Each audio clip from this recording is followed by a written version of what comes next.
What's going on, guys? Welcome back to a brand new video. This is Web Dev Journey, and today we're going to be talking about Redis. Yes, we are. Now I know, guys, it's been a while. I'm gonna say a long time. It's been a while since I posted a video. Man, dude, work has been hectic.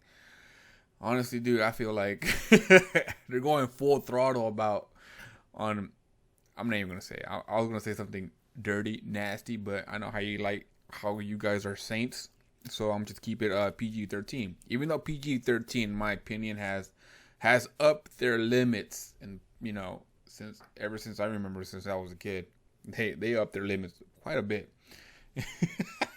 Anyways, let's get right into it, man. I'm just ranting right now, dude. I'm just, this is whatever. All right. So in the last video, I did leave you off with a challenge. Now the challenge was to try to populate the creator field within the comments field. Remember that?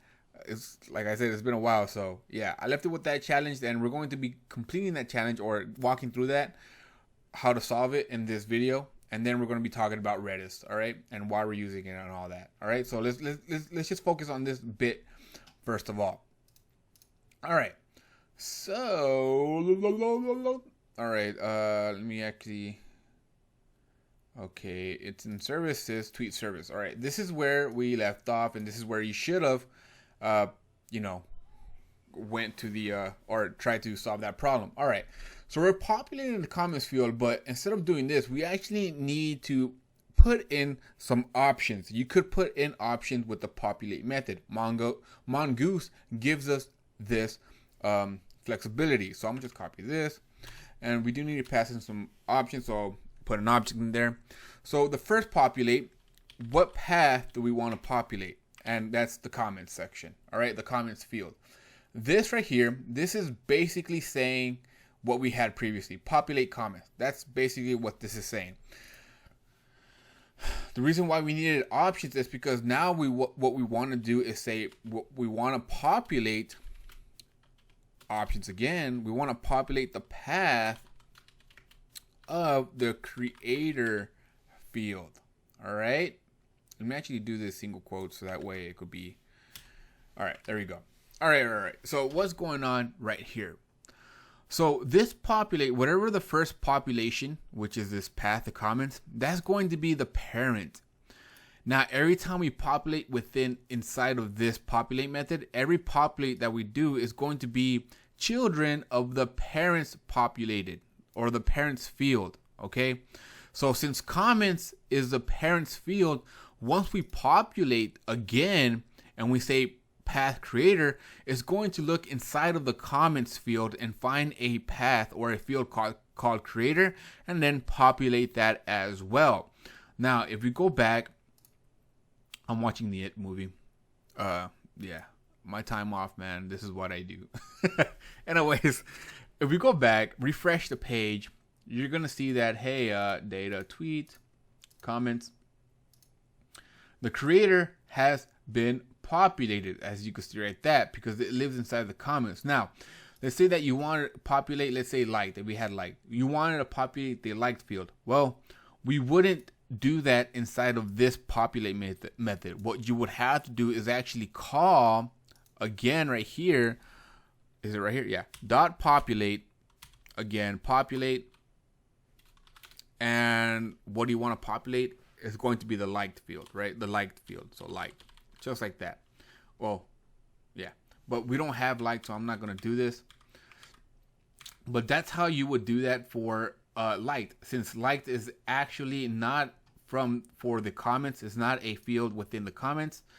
We would have to do that outside of that. Now, let's say that inside of creator, let's say that inside of creator, you actually, inside comments, inside the creator, let's say you wanted to populate the comments created. Now, we don't need to do this obviously, but I'm just showing you how to populate nested things within fields.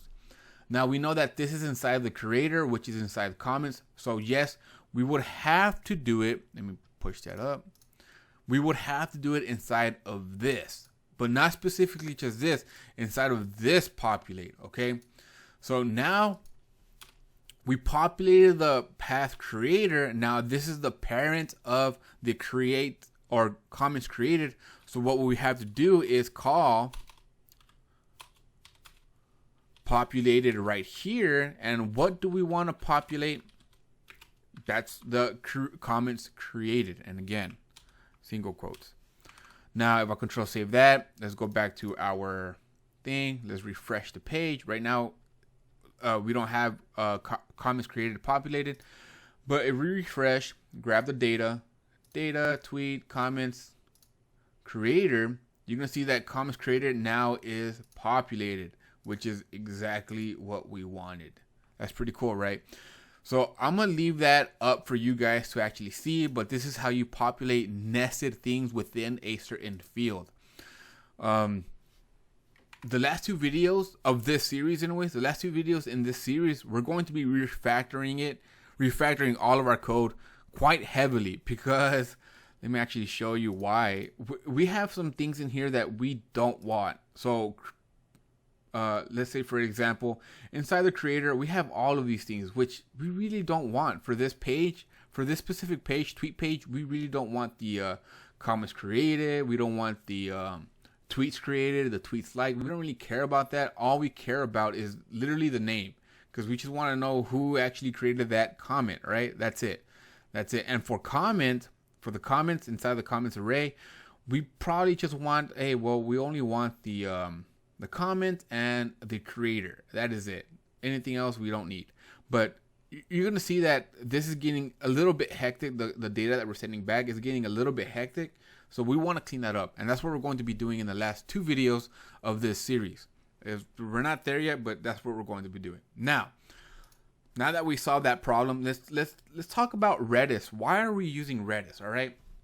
And for that, I'm actually going to be drawing on the board, so that way you could see visually what's going on. Okay. All right, there we go. It's actually working. Okay. So let's say we have right here our client side, and then we have our database. Screw the server for right now. All right. And let's say that we have this user right here, this down here, this is going to be a user that has 1+ million followers. All right. 1+ million followers. That's a lot of followers, in my opinion. I mean, nowadays, I don't know what's considered a lot, but, all right. So this guy posts a tweet, right? So I'm going to say tweet for created tweet, create tweet. He created a tweet. Now it's saved into the database. All right. Since he has 1 million followers, let's say over here, up here, users, let's say 500,000 of those followers want to, let's give this ID, this tweet an ID of 123, okay? Or 132. Now, all these users are going to want to see this, the tweet of ID 123. So what they would have to do, or right now, how our application works is, they're going to make a request for ID 132, and that request is going to happen 500,000 times. Now, this right here is expensive. That's a lot of requests just for one tweet. Now, imagine having a lot of users with a lot of followers, and each one of them, creating obviously tweets, and just having that bombarded, or our database bombarded by requests for a single tweet. That's quite a load for our database, right? That's a lot. So we need a better way to do this.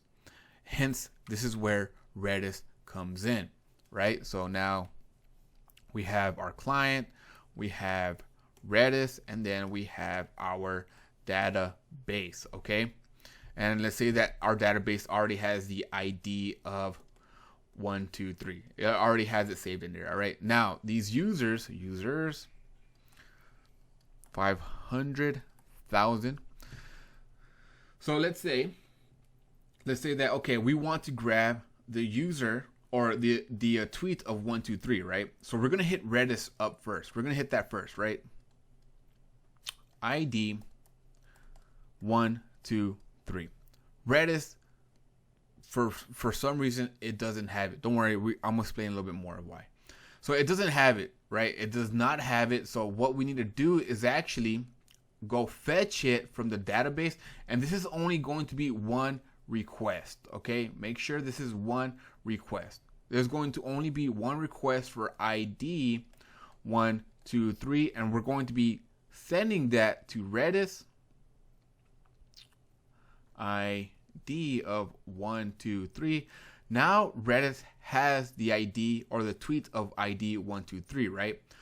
So now, since Redis has that tweet, the rest, so that one request was for one of these followers, right? Now the rest of the 499,999 is going to hit up the Redis, and then Redis is going to spit out the ID of 1, 2, 3. So this simplifies it quite a bit. Now we only made one request to the database and saved that tweet result to Redis, and now the rest of the requests is going to be hitting up Redis for the ID of 1, 2, 3 and grabbing it back, grabbing the cached version, which is way faster and less stressful on our database. Okay, this is a great solution, right? Now let's go back. This is an example of not having already saved the ID to Redis beforehand. Okay, now there's a lot of use cases of like how to actually save, or when to save, or how to save stuff in Redis. So let me give you an example of like what I'm talking about. Okay, so we have the client, we have Redis, and then we have the database, right? All right, let's say that this one user, here's a user with 1+ mil followers, and then we have another user with, I don't know, 3+ mil followers. All right, so, and this is where data and analytics come in. We don't have that, but I'm pretty sure this is somewhat of how Twitter does it. Okay, so we know that this one user, every time they create a tweet, right? Every time they create a tweet, and statistically, remember that we have, let's say that we have analytics, we're keeping track of how many views it gets and all that. Statistically, this one user, every time they create a tweet, that tweet gets a lot of activity, meaning that it gets a lot of people actually using that or seeing that tweet he created. And let's say it's 50% of their followers, so 500,000 in this case, right? $500,000 statistically views every tweet that this one user posts. Okay, so Twitter might be like, okay, since it gets 50%, what we want to do once this user actually creates a tweet, we want to automatically save that ID. Let's say ID 1, 2, 3. We want to automatically save that tweet to Redis because we know that it's going to get a lot of users. Okay, so now every time a user wants to grab the ID of 1, 2, 3, it's going to hit up Redis, and Redis is going to automatically just give that to the client without hitting the database, right? Because we saved it. Another use case would be, hey, like the use case that we had previously, is that this user right here creates a tweet, create tweet, right? But we know that for a fact that this user, every time they create a tweet, let's say only 10% of those users watch or look at their look at his, or let's say 1% in this case, 1%, because 10% would be 300,000 followers, which is still quite a bit. So let's say 1%, all right? So that way it won't be that much, okay? So let's say that 1%, it only has 1% activity every time he creates a tweet, which in this case, Twitter might be like, that's not a lot of data, so we don't really care if, you know, what 30,000, right? 30,000 and 1%. Obviously, it's not a lot of, you know, requests to a database. That's a good amount. So they're like, okay, we're not even gonna save it to Redis because remember, Redis is very expensive to keep online because it's using better hard drives or it's probably using SSDs, high-end SSDs to keep that, to make it faster. Anyways. 3,000 requests to the actual database isn't that much. It's not going to hinder our performance, so let's not even worry about that.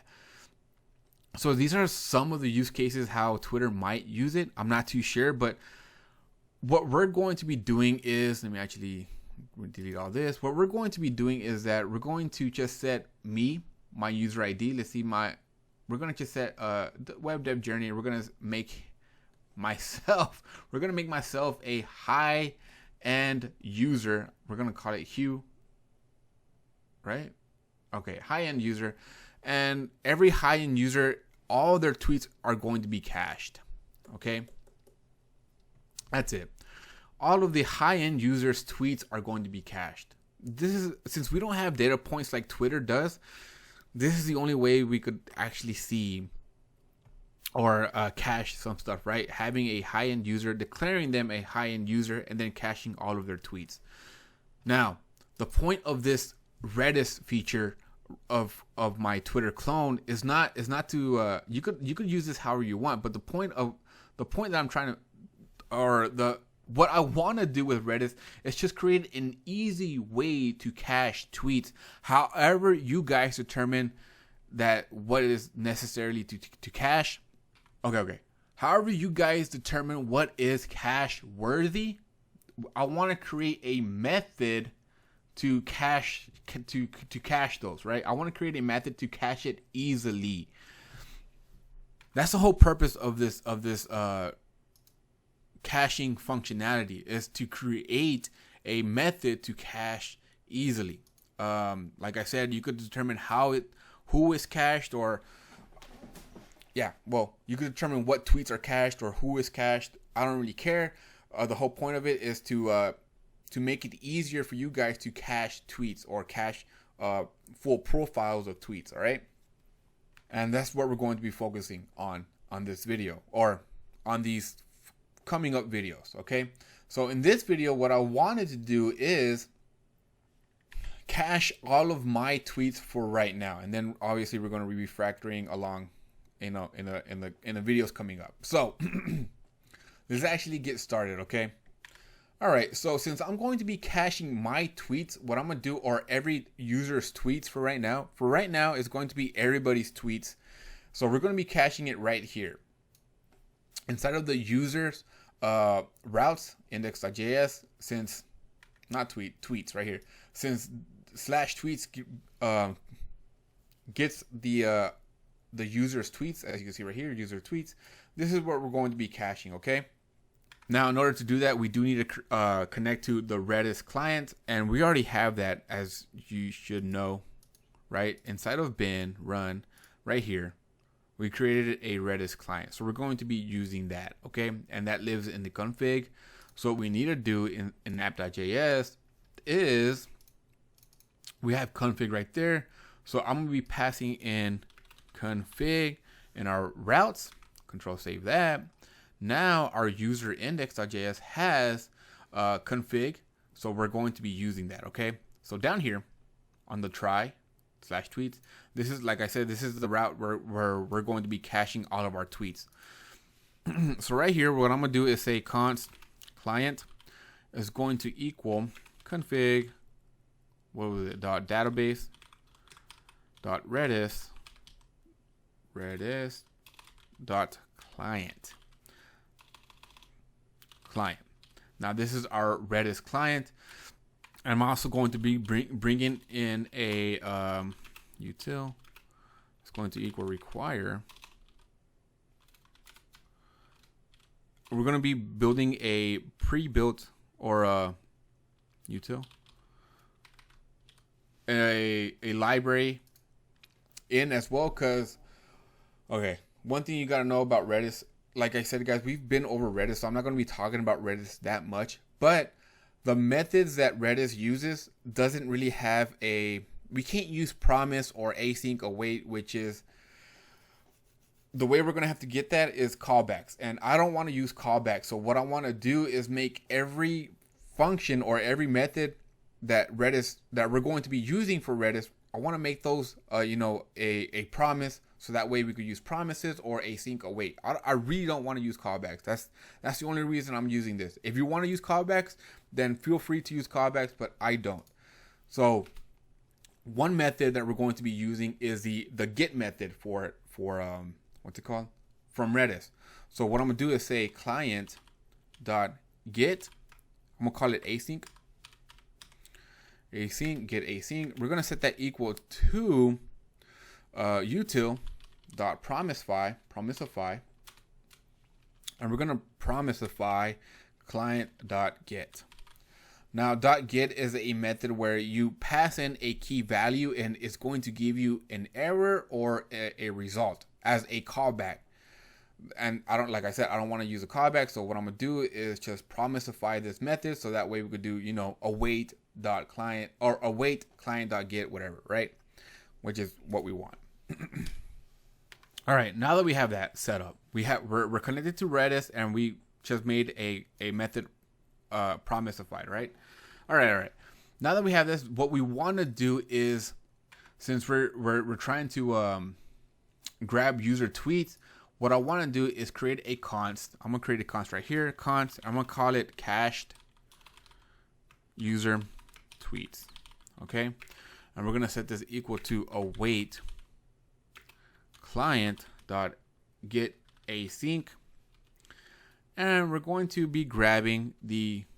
Remember how Redis works, key value pairs. For in this case, my key is going to be my rec user ID, and since Redis uses only string based, I'm gonna use a tick right here, $ parentheses, like that.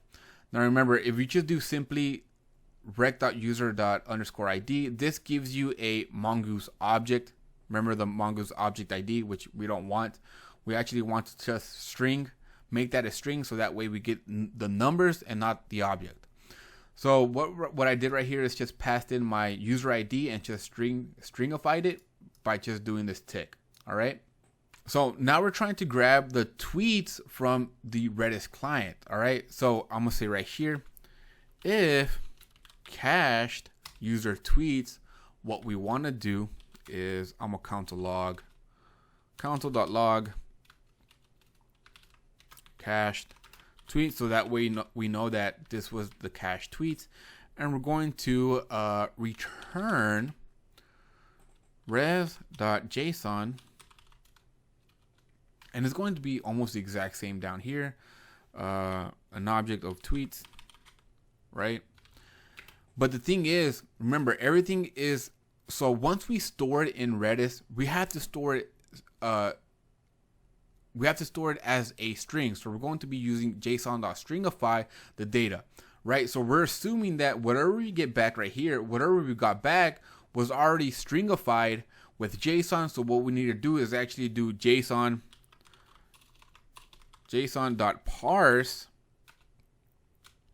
cached user tweets, and then grab the tweets created from there, as we did down here, right? And don't worry, you'll understand a little bit more after we keep on writing code. So this is if we actually grabbed, there is our tweets is actually saved inside of Redis, right? So what if it's not saved inside of Redis, right? What if it's not? So what we're going to do if it's not is basically the same thing. Grab our tweets from our method getAllTweets, and once we do that, we're going to instead of console log, what we're going to do is say client.set. This is, we're going to be adding it, and set takes in two arguments.